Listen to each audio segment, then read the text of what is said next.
নমস্কার, আমি মোম দাস। সবাই কেমন আছেন? আশা করি খুব ভালো আছেন। নতুন ব্লগে আপনাদেরকে স্বাগত জানাই। সো বন্ধুরা, কাঁচা টমেটো আমার কাছে কিন্তু একদম নতুন একটা খাবার। আমি কোনোদিনও খাইনি কাঁচা টমেটো। মাকে দিলাম, মাকে দুটো কাঁচা টমেটো দিয়ে আমি এটা সেদ্ধ করতে দিলাম। এখন কাঁচা টমেটোর অনেক দাম কম, 30 টাকা করে কেজি। তো আমি এটা সেদ্ধ করতে বসিয়ে দিচ্ছি অল্প জলের মধ্যে। তো এর মধ্যে আমি একটু নুন অ্যাড করছি। তো আপনারা চাইলে দিতে পারেন, না দিতে পারেন, সেটা অপশনাল। তো একটু হাই ফ্লেমে রেখে দিয়েছি, দেখুন ভালো করে। তো এবার এটাকে আমি ঢাকা দিয়ে দেবো। ঢাকা দিয়ে আমাকে একটু অপেক্ষা করতে হবে। তো এবার এই ফাঁকে আমি দেখুন নামিয়ে রেখে কড়াইতে একটু সাদা তেল দিয়ে দিলাম।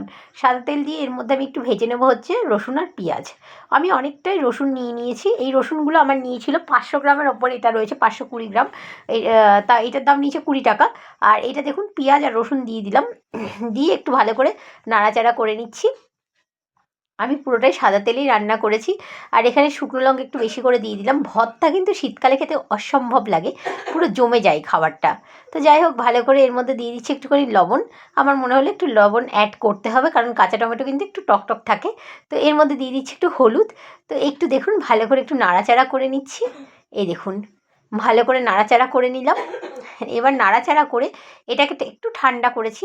ঠান্ডা করে আমি কিন্তু এটা ছোট্ট মিক্সির যে বোল আছে, মিক্সিং বোলের মধ্যে এটা আমি নিয়ে নিচ্ছি।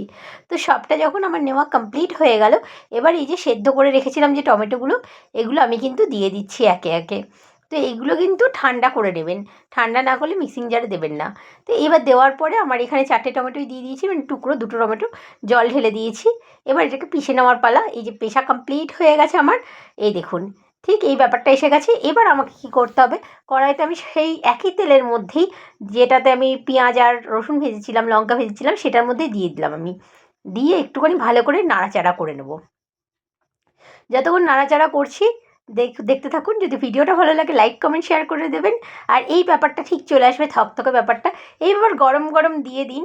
সবাই কিন্তু চেটে পুটে খাবে। একটা বাটির মধ্যে তুলে নিন। ভালো লাগলে শেয়ার করুন। টাটা, দেখা হবে নতুন আরেকটা ব্লগে।